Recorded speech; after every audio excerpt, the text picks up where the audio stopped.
So I'm actually putting into practice what I've been telling everyone else to do. Since episode 1 of the podcast, I've been talking about accessibility. It's now episode 13, and it's great being able to say, you should do this, you should do that, but am I actually doing those things?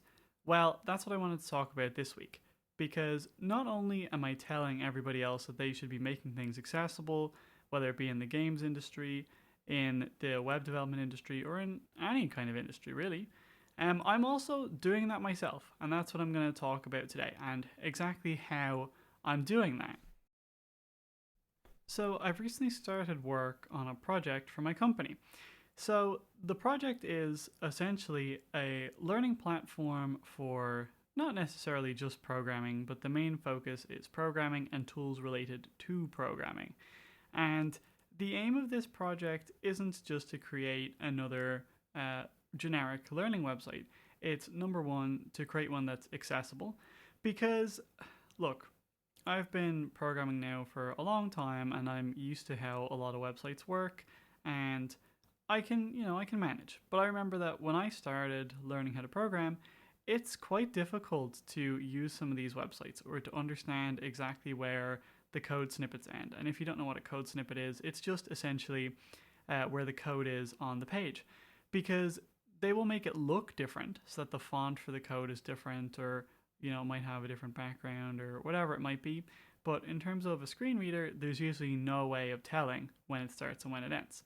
And you just have to be really careful about, if you're copying it, that you don't copy extra stuff or that you copy everything, whatever it might be. But I've heard a lot recently, especially from beginner programmers and those who are blind especially, that they have a bit of trouble with getting used to these websites and understanding them and the examples and the accessibility of them. So I decided that it was time to do something about that and to create a learning platform. But it's not just going to be about accessibility, it's not just going to be for people who are blind, because honestly, I'm not usually a fan of those sorts of products, where it's, here's our website, we do something specifically for blind people or for deaf people or whatever it might be. I like products or websites or services that cater to everybody. And I don't mean that in terms of accessibility. I mean, it's built for everybody and it works for everybody. And that's what I'm always talking about on here. You shouldn't need a screen reader mode for your website. You shouldn't need a separate version of your website or a different version of your product for these people, whoever they may be. It should just work for everybody. And that's kind of the goal with this project. So that's what I'm going to talk about today. I'm going to talk about that learning platform and how I haven't just been telling everybody else to do something that I'm not doing, because I put a lot of time and effort into, number one, learning about different ways of making things accessible, not just for me, but for everybody, whether it be somebody with slow internet, somebody who's deaf, or just somebody who's, at their computer trying to learn about JavaScript for the first time, and how that can be a bit intimidating and a bit different, a bit difficult to navigate, for people who aren't used to it. One really important thing that a lot of websites get wrong, and honestly, I'm always surprised at how many of them get it wrong, is using what we call semantic elements in HTML. So if you don't know what those are, those essentially let you define what part of a page you're on. So for example, whether it's the header of the page, the main section of the page, the footer of the page, whether it's an article, whether it's a section of the page, or whatever it might be. And there are loads of them. There are a lot, and honestly, some of them aren't even that useful, and you might never use. But there are some really important ones, as I mentioned, like header, main, and footer. So when I'm using a screen reader, it will say like banner landmark, for example, when I go to the header, or it will say main content landmark. So it makes it easy to know where you are on the page. So I know, okay, well, if I'm in the main content landmark, this is where the actual content for the page should be. So the nav bar should be above where I am, and the footer should be below where I am. And this is useful because you can skip around between these different sections with different shortcuts, and that's great. But that's just the basics. So a thing that I really don't like, as I mentioned previously, is that a lot of code examples will look differently for people who can see the page, but if you're using a screen reader, you can't tell when you've entered and exited a code sample or a command or whatever it might be. So I want to make sure that we use section tags or something similar to that in order to kind of tell people, you've entered this code sample. So it'll say entering code sample, and then it will say leaving region or leaving code sample, or something similar to that. The exact sort of wording and things like that is still a work in progress because it's a new project. But even little changes like that make a really big difference, because then you can skip to and from different code snippets. You can tell when you're entering and leaving them, and it's going to be a better experience for everybody, whether you can see or not. Especially defining those specific regions of the page, and even creating contents tables for the page so that you can skip to separate sections or skip to certain code snippets, whatever it might be that you want to skip to on the page. This project is also built with very modern technologies. So this is really important. Number one, because it means that it's going to be faster. And in the case of Svelte 5, which is what we're using, it's actually not even technically fully released yet. They have a release candidate, which means that there shouldn't be any more big changes before it comes out, which should be quite soon. But because I'm starting to make this project now, I'm using Svelte 5 because by the time the project comes out, Svelte 5 will also be fully released probably.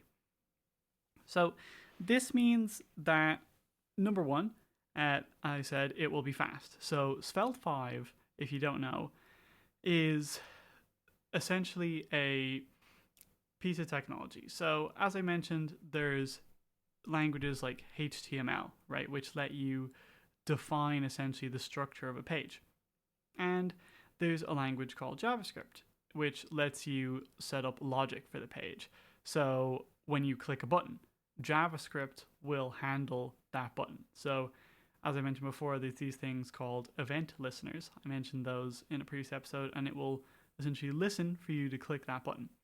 Well, Svelte essentially lets you simplify a lot of that stuff, whether it be clicking on buttons or updating things on the page.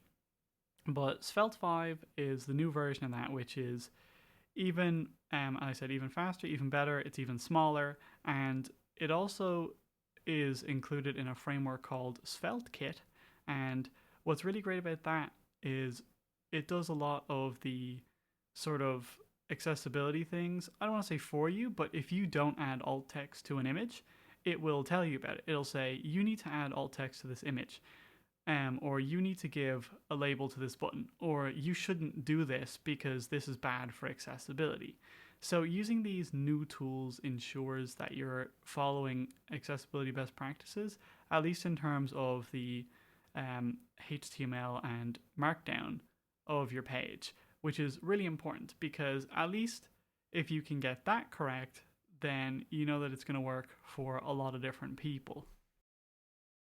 This whole project is also going to be open source, which, if you're not familiar with the term, it means essentially open source code. So you will be able to go and view the code for this website and see how it works, which is great, because what it does is it allows people, number one, if they find a problem and they're familiar with coding, they can say, oh, hey, this is the problem. They can open an issue and we can fix it. And number two, it lets people contribute if they want. If somebody wants to update an article or a tutorial or add their own, they can. So it means that we're essentially being held responsible, number one, for the actual creation of the website and it being done properly, because if it's not, people can see that it's not. With a lot of websites, you can't tell what they're doing in the background unless you somehow get access to their code. So they could be doing all sorts of bad things on their server and you would never know about it because you can't see the code. But with this platform, it'll be essentially ensured that everything is as correct as it can be, and if it isn't, well, then we can be held accountable and somebody can come along and say, this is wrong, this is why, and you should fix it. which is really important. And open source also just means that things will be more consistent as well, I said, because this code is going to be published, and if we want people to contribute to it, we have to set essentially standards for the project. So we can't have this file and it works this way in this file, but then in the other file it's different. It has to be really consistent, and there has to be a structure, because if we want people to be able to contribute, they don't want to spend days and days looking through our code to figure out how to add an article. They want to be able to go in there, add in their article, get us to approve it, and then it'll be live on the website, which is really important, because even that will be great for, number one, the consistency of the pages, which is really important for accessibility, and not even just for accessibility, but if you're clicking through different pages on a website and they all look different, it's going to be a little bit confusing. And your experience with that website might not be great if buttons keep moving around or things are slightly different sized on different pages. So even just that is really, really important. Even we've talked about color contrast on this podcast before, and a really good tool for that is the WebAIM color contrast checker, which, if you're not familiar with it, what it does is it lets you enter two different colors, and it will tell you essentially how the color contrast is on those two colors. So it will say, okay, well, actually, with this background color, you wouldn't really be able to read this text, and it will give you a score, essentially, and it compares it to a standardized set of guidelines that have been set out called the WCAG guidelines, which are really, really useful. I think they're in version 2.1 currently, because they essentially tell you how everything should work on your website in terms of accessibility. They talk about alt text, color contrasts, using headings, all sorts of things. So making sure that your website adheres to those is really important. So using tools like WebAIM and their color contrast checker, and there's loads of other ones. We're actually currently making our own as well. We have the beta version of that available, but we are planning on releasing the full version hopefully soon. Even using tools like that are really useful to make sure that your website will be usable by everybody, whether they're colorblind, visually impaired, or even, depending on the screen you're using, maybe the contrast isn't as good on your screen. So if you're using two types of blue, or, a blue and a purple or whatever, they might appear slightly, like the contrast might be less good than it appears on your screen than it is on somebody else's. So using these tools can really help to avoid those issues. Earlier I mentioned the fact that we're using new technologies, which is really important, and it does come with some downsides, at least for the developers, not usually for the users. But another one we're using is called Bun.js, and so Bun.js is meant to be a replacement for another tool called Node.js, and if you're not familiar with that, don't worry about it. Essentially what it does is it essentially lets you run a server, is the simplest way to think about it. So when I run my website, I run it on Node, right? Or, well, now I run it on Bun. And Bun is essentially just meant to be Node.js, but faster and better. And it has more built-in things. And yet again, that will ensure that the web app is faster, which is great for people with, number one, bad internet connections, because it will essentially make the pages load faster, even despite their bad internet, which is just good for everybody, as I mentioned in previous episodes as well. And as I said, it's just an improvement for everybody. It'll make the website more responsive, and because Bun.js is quite new, it's going to be developed for a long time, just like Node.js has been. But Bun isn't really held back by a lot of the same things that Node is, because Node has been around for quite a long time now, and obviously they can't go and rebuild that from the ground. So it's essentially another new tool that we're using to make the website better and faster for everybody who uses it. Another thing that we are really focusing on is keyboard navigation. Even using built-in elements in HTML, which are new enough in terms of HTML, like the dialog element, which is a really big problem for screen readers. And I've mentioned that on the podcast before, is I will click a button and something pops up on the screen. But because it hasn't been created properly, then essentially my screen reader doesn't get moved to that dialog or pop-up or modal or whatever you want to call it. Well, in HTML, they now have this thing called a dialog element, which essentially is now built into HTML. So instead of people having to create their own pop-ups, there's now one built in, and it is fully accessible and it works for everybody. So using different elements in HTML like that, which are also quite new, allow us to essentially make sure that keyboard navigation works correctly. So, for example, it's built into that dialog element that when you press escape, it will close it. Because if you're a screen reader user and there's no close button, which there should be anyway, but if there isn't, at least then you can press escape to close the dialog. Or if you're down at, in the middle of the dialog and it's a really big dialog, being able to press escape instead of going all the way back up to the top is definitely way handier. And making sure that we use the correct tab indexes for things. So if you're not familiar with a tab index, I actually just did a LinkedIn post where I mentioned these the other day, but they let you essentially say whether something is available to be tabbed to. And what that means is when you're navigating with a screen reader and you press the tab key, you move to the next interactive element, or at least they're usually interactive. They're not always, but a lot of the time they are, and they're meant to be interactive. So by setting a tab index, is what it's called, you essentially tell the browser, so whether it be Chrome or Firefox, that screen readers should be able to focus on this element, which is another thing that a lot of websites get wrong. They either have things with tab indexes that shouldn't have them, or they have buttons, or well, they're supposed to be buttons, but you can't actually press tab to get to them, which again is really unfortunate. It's also really important to add in keyboard shortcuts for certain things. So as I mentioned before, being able to press the escape key to close a dialog, being able to press, a certain set of keys to go to the next lesson or go back to the previous one, whatever it might be, and giving people that way of navigating around the website in a really efficient way. It makes it better for people who are using screen readers, but also a lot of people who don't use screen readers and who can see perfectly fine like to navigate using the keyboard. And I don't mean they tab around the website or anything like that, and no, they might, but they will use these keyboard shortcuts because it's faster than getting your mouse, dragging it down to the next button and clicking on it. You could just press Control-Shift-N or whatever the keyboard command might be for that particular website to get to the next page. So ensuring that we use things like that and having proper keyboard shortcuts is another way that, yet again, we're doing what we've been telling everybody else to do.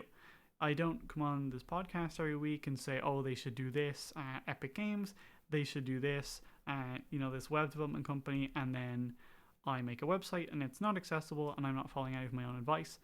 I actually do actively learn about these things, and anytime I find something new, I go incorporate it into the web, like a website, or if a guideline changes, I will happily go back and change something so that it works. And this website is essentially a combination of everything to do with accessibility in terms of web design, and that's what it's meant to be. It's meant to be that one platform that just about anybody could use, and hopefully anybody could use if they wanted to learn how to get into programming.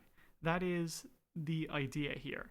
And even using things like ARIA attributes and roles is another way that we really want to do that. So as I mentioned earlier with the code snippets, when you navigate into a section of a page, you can have it say something. So you could have it say like code snippet, and you can use ARIA attributes to do that. So you would use an ARIA label to make it say that. You can also add ARIA labels to buttons. So what's very common on a website is to have a cart button, for example, and it would usually have an icon on there of a cart.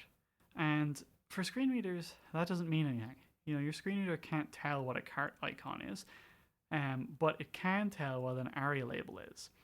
So what you're meant to do is add ARIA labels to these buttons so that screen readers can tell what they are. And there's I said also roles, which let you tell something whether it should be represented as a button or a link or a section or a dialogue, or there's all sorts of them. There's probably at least 100. And again, they just give screen readers more information. And a lot of these things are actually helpful for Google search results. So if you've constructed your page correctly, it will actually help your page show up higher in Google search results. Because you have to remember, a lot of how those show up is based on automated processes and bots. So when they're looking through your page, if it's not formatted correctly and you don't have your sections done correctly, they're also going to have a harder time telling what's what on your page and what sections they should be looking at and ignoring. So even in terms of just your SEO or search engine optimization, it's really important to include these different things so that not only your users can have a better experience, but you can also get more users. Number one, because your website's accessible, and number two, because it will get ranked higher in Google search results, which, I mean, everybody wants. This new learning website will be available on GitHub very soon, and once it is, I'll be sure to update the description with the link, and I'll also be posting on LinkedIn about it. So if it's something that you're interested in, be sure to follow me, or you can send me an email as well, or send Envisiontech an email, which all that information should be in the description for this episode. And if you want to contribute once the product is live, please feel free, whether it's looking at the code and suggesting changes, or adding your own articles. That would be honestly really appreciated. And that's essentially what we want to come out of this. We want a platform that anybody can use, anybody can contribute to, and anybody can have a good experience with. So just to kind of recap, when I talk about accessibility on this podcast, I talk about it because I want that to be the norm. And part of that is making sure that I'm making it the norm, which is actually why I started my company in the first place, which I'm sure I've mentioned on the podcast before. The reason why I did it is because I was tired of all these websites not being accessible. So what I can do to make that better is come on here and talk about it every week. No matter how many people hear it, whether it's 1 or 1 million, it doesn't matter, because that is hopefully one more person who might think about accessibility in their day. That's why I post about it on LinkedIn. And that's why I make projects like this, because I want to, number one, show people that honestly, adding accessibility to websites isn't that hard. And having an accessible website doesn't have to look weird. It doesn't have to function weird. You don't have to pay some company to add an overlay to your current website to make it accessible. You don't have to design a whole other website. That's not at all what you need to do. It's a lot of small things that you can do in your everyday work to just make everything better for everybody. So really, thank you for listening to this episode, and I hope that this really does demonstrate that I don't just talk about accessibility, I also incorporate it into what I do. Even on LinkedIn, when I post an image, I add alt text, and I know what the image is. So, I mean, why would I need to add alt text? If I'm adding the image to the post, surely I know what it is. But, I'm adding alt text images, and even then, I usually have to ask my wife, hey, can you help me describe this image? Because obviously I can't see it, so maybe I won't, be able to give a proper description, even if it's an image that I had found, or whatever it might be. I'll even ask her, hey, could you help me find this image, or could you, help me figure out what image would go with this post? And even things like that, I can't see, I could just not add images to my post, or if I do, I could just not add alt text and say, well, actually, I don't entirely know how to describe the image since I can't see it, but I still put in that effort to make sure that I'm doing those things. So if you can see the images that you're posting, then you honestly don't really have any excuse to not add alt text, because it's way easier for you than it is for me. You don't have to ask anybody for help or to try and come up with something by yourself. You can just do it. And obviously, if you also can't see, there are things you can do, like asking other people or using images that you already know what they are. So again, just thank you for listening, and I really do hope that this was an enjoyable episode and that you learned something. So I will talk to you all next week. This has been the Envisiontech podcast. I've been your host, Paul Gagan.